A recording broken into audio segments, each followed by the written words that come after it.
नमस्कार, ये आकाशवाणी चंडीगढ़ है। अब आप पंकज धीमान से प्रादेशिक समाचार सुनिए। पहले इस बुलेटिन के मुख्य समाचार।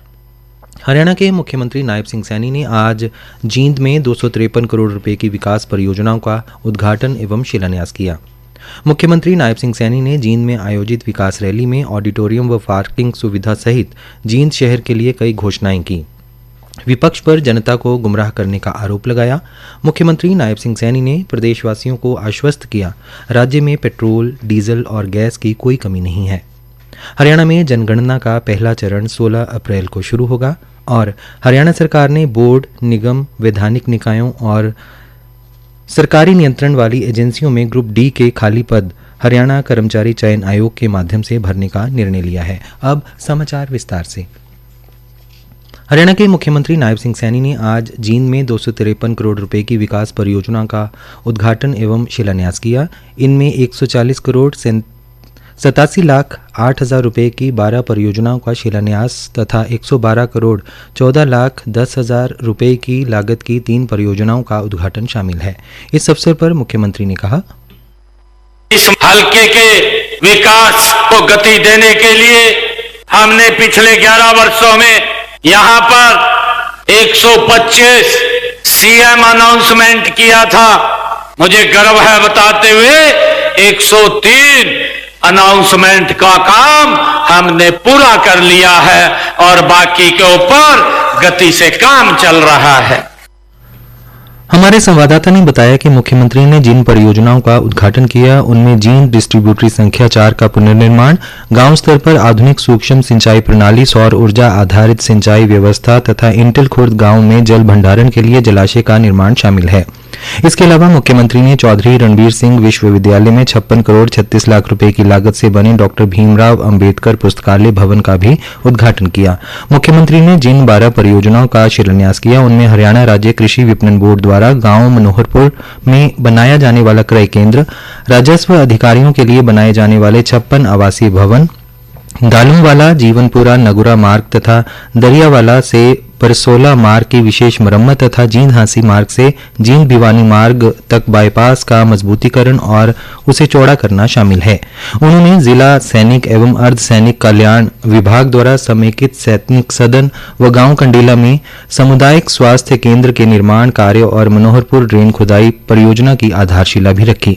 मुख्यमंत्री ने गांव निर्जन पहुंच मार्ग जींद सफीदों से हैबतपुर, खोखरी, बोहतवाला, दालमवाला, कंडेला मार्ग को चौड़ा करने एवं मजबूत करने के काम और पानीपत से सफीदों तथा सफीदों से जींद मार्ग को 4 मार्गीय बनाने का शिलान्यास भी किया। इसके अलावा मुख्यमंत्री ने लगभग 36 करोड़ रुपए की लागत की जन स्वास्थ्य अभियांत्रिकी विभाग की परियोजनाओं की आधारशिला भी रखी। हरियाणा के मुख्यमंत्री नायब सिंह सैनी ने आज जींद में आयोजित विकास एवं धन्यवाद रैली को संबोधित करते हुए विपक्ष पर तीखा प्रहार किया। उन्होंने कहा कि आज विपक्ष के पास ना तो कोई स्पष्ट नीति है और ना ही कोई ठोस विजन है।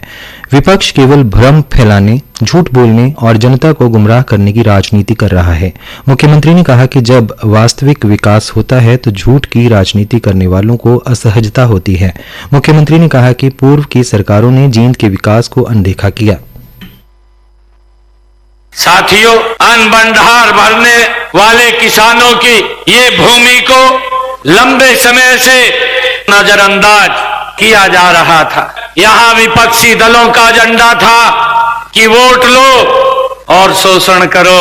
परिवारवाद की दलदल में फंसे हुए इन लोगों ने आपके बच्चों के भविष्य को लेकर कोई संजीदा कार्य नहीं किया है।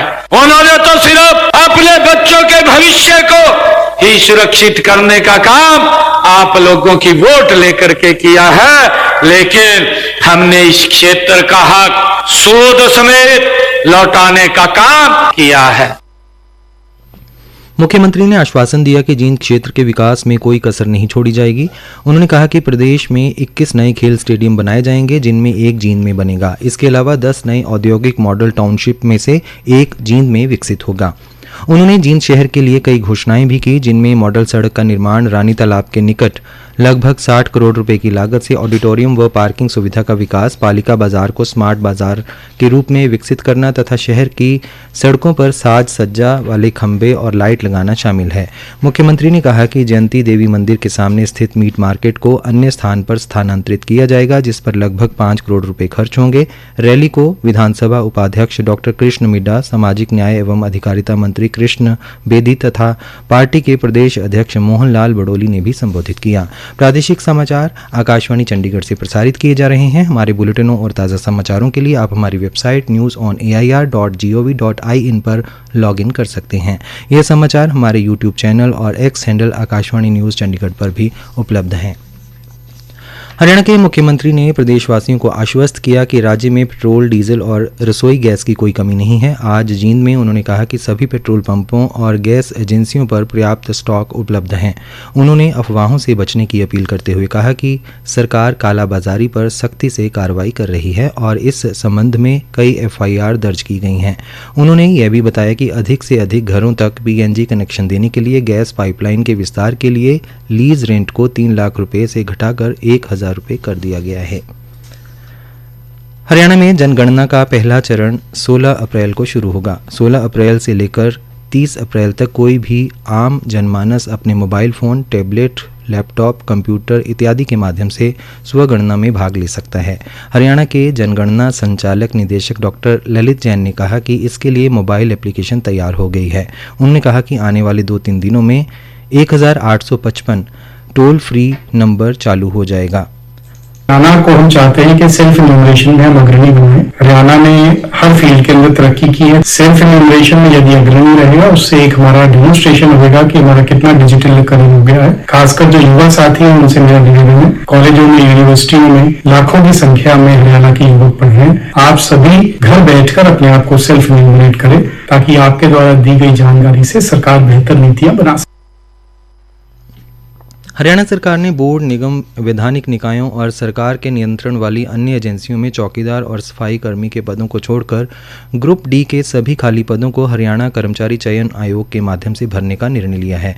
इस संबंध में मुख्य सचिव अनुराग रस्तोगी ने सभी प्रशासनिक सचिवों और बोर्ड के निगमों के प्रबंध निदेशकों को पत्र लिखकर संदेश दिया है कि वे अपने अपने विभागों और उनसे जुड़ी संस्थाओं के अंतर्गत ग्रुप D के खाली पदों के बारे में विस्तृत जानकारी दें। हरियाणा के कृषि मंत्री श्याम सिंह राणा ने आज करनाल जिले की विभिन्न अनाज मंडियों का दौरा कर गेहूं खरीद व्यवस्था का जायजा लिया। इस दौरान उन्होंने करनाल की नई अनाज मंडी में किसानों को मिल रही सुविधाओं, गेहूं की खरीद, उठान और भुगतान की प्रक्रिया की जानकारी ली। मंत्री ने मंडी में खरीद एजेंसियों के अधिकारियों और आढ़तियों से बातचीत की तथा अधिकारियों को आवश्यक दिशा निर्देश दिए।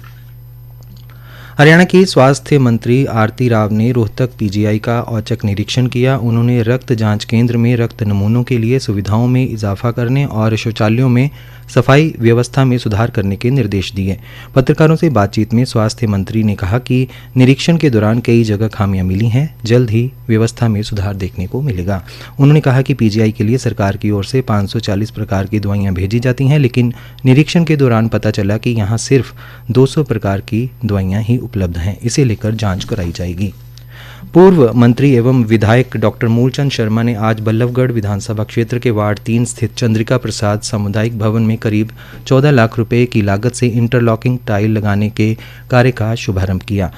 लोगों की मांग पर विधायक ने आज़ाद नगर में नए सामुदायिक भवन और प्राथमिक विद्यालय के निर्माण की घोषणा भी की।